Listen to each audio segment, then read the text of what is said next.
If you ever get lost in the woods, don't scream. Not because no one will hear you, but because something will. This is the story about two people who learned the hard way, deep in the mountains where screams don't echo. I'm Ethan Blackwood, and this is Bigfoot. Scream all you want, no one's coming. The first scream didn't echo. It should have. There were mountains on all sides, a cold basin of pine and rock that swallowed sound and threw it back twice as loud. That's what the ranger said when he dropped them off at the trailhead. Yell and you'll hear yourself come back. But when Lila screamed, the forest took it. Just took it. No return, no echo, no proof it had ever existed.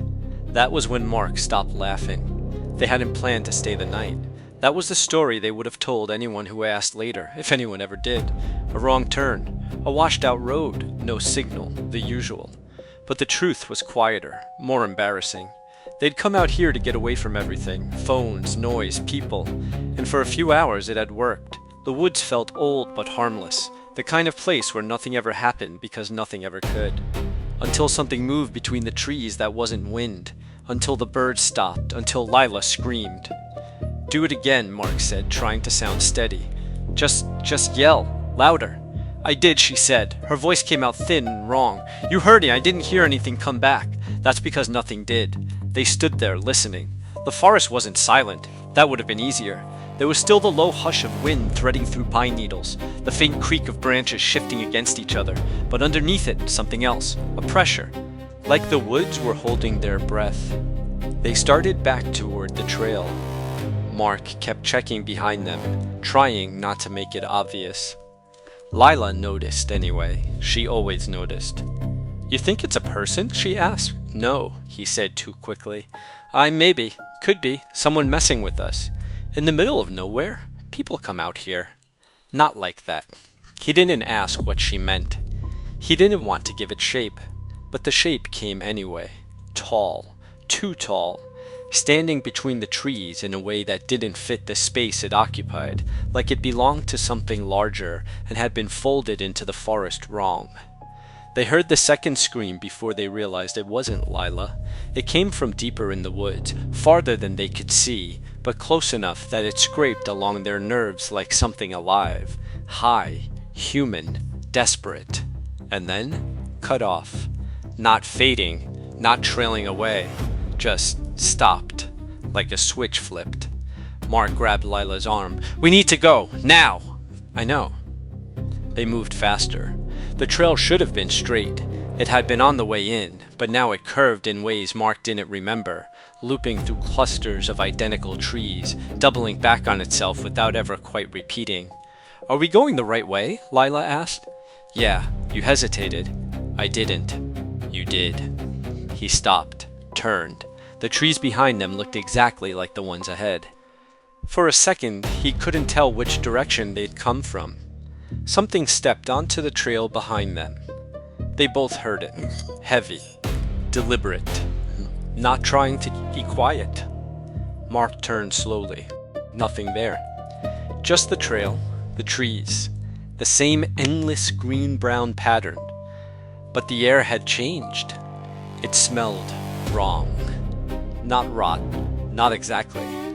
Something thicker. Animal. Wet. Close. Too close.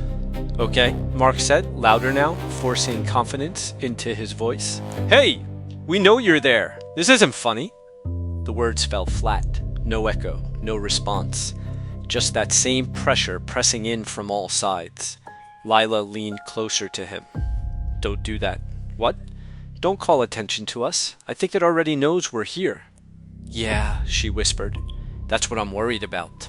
They saw it when they weren't looking for it. Not moving, not charging, just there, off the trail, between two trees that should have been too close together to hold something that size.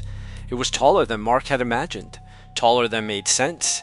Its shoulders brushed branches 10 feet up, and the space around it seemed to bend slightly, like the forest had been forced to grow around it instead of through it. Its face, if it was a face, was shadowed, but its eyes weren't. They caught what little light filtered through the canopy and held it, not glowing, reflecting. Lila made a sound. Small, broken, and stepped back. "Don't run," Mark said, though every part of him wanted to. "Why not?" "Because if it wanted to catch us, it would have already," she finished. "Yeah." They stood there, not breathing, not moving, waiting for it to do something. It didn't. It just watched. And then it mimicked her. A soft, broken sound shaped like her fear.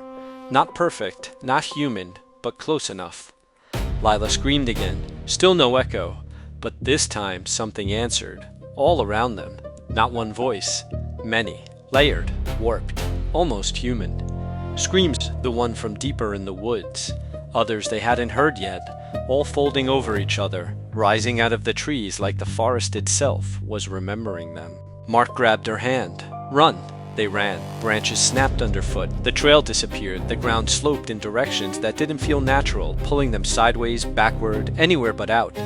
The screams followed, not chasing, surrounding, always just beyond them, always ahead of them. Mark tripped first. He hit the ground hard, the breath crushed out of him. Lila turned, tried to pull him up, and froze. "Mark," she said. He followed the gaze. It was on the trail again, closer now, much closer. He could see the texture of its fur, dark, matted, clinging in thick ropes to something that moved beneath it like muscle coiled too tight. Its chest rose and fell slowly, calm, patient, like it had all the time in the world. Please. She didn't know who she was talking to. Maybe it didn't matter. "Please just let us go." The thing tilted its head, studying her, learning her. And then it opened its mouth and spoke. Not words. Her voice. Perfect this time. "Please," it said. Mark tried to stand. Something moved behind him. Another step. Another presence. He turned. There was more than one. Shapes between the trees. Watching. Waiting. Learning. The forest breathed in. The screams stopped. All of them. At once. Silence. Total. Complete. Like nothing had ever made a sound there at all. Lila looked at Mark. Tears streaked down her face. "Why didn't it echo?" she whispered. Mark swallowed. He understood now. The ranger had been right. The mountains did echo. Just not here. Not anymore.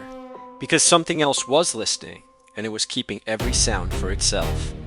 Somewhere deep in the forest, a new scream started, and this time, it didn't need to echo.